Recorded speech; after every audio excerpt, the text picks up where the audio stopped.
Friends, welcome to our channel. இன்றைக்கி நம்ம இந்த வீடியோவில் சூப்பரான டிப்ஸ் தான் நம்ம பார்க்க போகிறோம். இப்போ கோதுமை மாவுலாம் 5 கிலோ அந்த மாதிரி நம்ம மொத்தமாக அரைச்சி ஒரு பக்கெட்டில் அல்லது ஒரு பாத்திரத்தில் நம்ம ஸ்டோர் பண்ணி வைக்கும்போதும் வண்டுலாம் சீக்கிரத்தில் பிடிச்சிரும். ஏன்னா குவான்டிட்டி அதிகமாக இருக்கிறதுனால.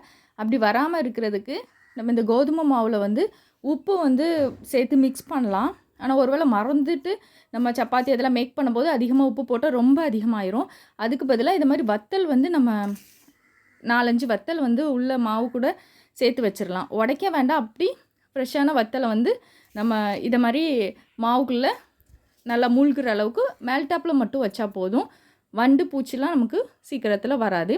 இதில் சுகரில் வந்து நம்ம கிராம்பு வந்து நம்ம சேர்த்துக்கலாம்.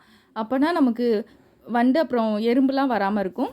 அரிசியும் அதை மாதிரி நம்ம அதிகமாக ஸ்டோர் பண்ணும்போது அரிசிக்குள்ளே வத்தல் போட்டு வைக்கலாம். இல்லைனா பிரியாணி இலை போட்டு வைக்கலாம். இல்லைனா ஒரு காட்டன் கிளாத்தில் வந்து வேப்பிலை போட்டு நல்லா கெட்டிட்டு அந்த பையை வந்து உள்ளே போட்டுடலாம். புளி வந்து ரொம்ப நாளைக்கு 1 வருஷம் 10 மாதம் ஸ்டோர் பண்ணுறதுக்கு கொஞ்சமாக கல் உப்பு சேர்த்து நல்லா மிக்ஸ் பண்ணிவிட்டு அதுக்கப்புறம் பாக்ஸில் ஸ்டோர் பண்ணிடலாம். இப்போ சாம்பார் அது மாதிரி குழம்பு வைக்கும்போது நமக்கு கொஞ்சம் உப்பு அதிகமாகிட்டுனா என்ன பண்ணலாம் அப்படின்னா, இது கூட நம்ம தேங்காய் பால் வந்து கொஞ்சமாக நம்ம சேர்த்துக்கலாம். அப்போ உப்பு அளவு கம்மியாகும். இப்போ சட்னியில் வந்து உரப்பு அதிகமாகிட்டுனா கொஞ்சம் தண்ணி சேர்த்துக்கலாம். இல்லைனா திருப்பி தேங்காவை மட்டும் அரைச்சி சேர்த்துக்கலாம். இப்போ சாம்பார்லலாம் உரப்பு அதிகமாகிட்டு அந்த மாதிரி டைமில் வந்து நம்ம தேங்காய் அரைச்சி ஊற்றுற மாதிரியே இங்கே புளிக்குழம்புக்கும் நம்ம உரப்பு அதிகமாகிட்டா புளி சேர்த்துக்கலாம். அல்லது மாங்காய் அதை மாதிரி நம்ம வந்து சேர்த்துக்கலாம். இப்போ உப்பு அதிகமாகிட்டு எந்த குழம்புலனாலும் உப்பு அதிகமாகிட்டு அப்படின்னா நம்ம வந்து உருளைக்கிழங்கு கட் பண்ணி அதில் வந்து சேர்த்துக்கலாம். அதுக்கு பதில் தேங்காய் பாலுமே உப்பு அதிகமாக இருந்தாலும் நம்ம சேர்த்துக்கலாம். ரொம்ப டிஃப்ரென்ஸ் இருக்காது. காரம் அதிகமானாலும் உப்பு அதிகமானாலும் நம்ம வந்து ஈஸியாக பேலன்ஸ் பண்ணிடலாம். இப்போ ஆயில் வந்து ஒரு டைம் நம்ம ஹீட் பண்ணிட்டோம் அப்படின்னா அப்புறம் வடிகட்டி இன்னொரு டைம் யூஸ் பண்ணிக்கலாம். ஒரு 2-3 நாளைக்குள்ளே. ரொம்ப நாள் நம்ம வந்து ஸ்டோர் பண்ணக்கூடாது. ஹீட் பண்ண ஆயிலை திரும்ப திரும்ப நிறைய டைம் வந்து ஹீட் பண்ணி நம்ம யூஸ் பண்ணக்கூடாது.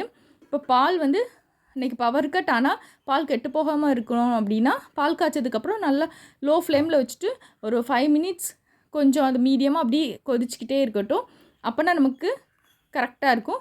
மதியம் ஒரு டைம் ஹீட் பண்ணணும், ஈவினிங் ஒரு டைம் ஹீட் பண்ணணும். அப்போனா ஃப்ரிட்ஜ் இல்லாமலே சூப்பராக பால் கெட்டு போகாமல் வந்து நம்ம வந்து ஸ்டோர் பண்ணி வைக்க முடியும். அப்புறம் இந்த நட்ஸ் அதிலலாம் எறும்பு வண்டு வராமல் இருக்க நம்ம ஃப்ரிட்ஜில் வந்து ஸ்டோர் பண்ணி வச்சிடலாம். ஏலக்காவும் அப்படி தான். ஒரு கவரில் வந்து நம்ம ஃப்ரிட்ஜில் வச்சிட்டோன்னா ஏலக்காவோட கலரும் வாசனையும் போகாமல் இருக்கும். அப்புறம் கடலைப்பருப்புலலாம் ரொம்ப சீக்கிரம் வந்து எறும்பு வந்துடும். அதுக்கெலாம் நம்ம வந்து ஃப்ரிட்ஜில் வச்சிடலாம். அப்புறம் கட்டி பெருங்காயம், இதை வந்து குட்டி குட்டியாக நம்ம கொஞ்சம் தளர்வாக இருந்துச்சுன்னா சிசரை வச்சே கட் பண்ணி இதை மாதிரி வச்சுக்கலாம். இல்லைன்னா உடச்சி இதை மாதிரி போட்டுட்டோன்னா இப்போ சாம்பாருக்கு பருப்பு வேக வைக்கும்போது 2-3 துண்டு வந்து இந்த கட்டி பெருங்காயத்தை போட்டு நம்ம வந்து பருப்பு வந்து வேக வச்சுக்கலாம். இப்போ ஆயிலெலாம் கேனில் ஃபில் பண்ணதுக்கப்புறம் எக்ஸ்ட்ரா உள்ளதை அப்படி வைக்காமல் ஒரு ரப்பர் பேண்ட் போட்டுட்டு இதை மாதிரி ஒரு பாத்திரத்துலையோ பாக்ஸ்லேயோ இதை ஸ்ட்ரைட்டாக வச்சோம் அப்படின்னா கொட்டி போகாமல் நல்லா மெயின்டைன் பண்ண முடியும். தேங்காவை எப்படியுமே இப்போ இந்த கண்ணு மேலே இருக்க மாதிரி தான் வைக்கணும். அப்போ தான் தேங்காய் சீக்கிரம் அழுகாது. அப்புறம் நம்ம கடையில் வாங்குகிற ஜாம் பாட்டில், லைன்டெட் சிரப் அந்த பாட்டில்லாம் துருத்திக்கு போடாமல் நம்ம கிச்சனில் வந்து திங்ஸ் போடுற வைக்கிறதுக்கு ரொம்பவே யூஸ்ஃபுல்லாக இருக்கும்.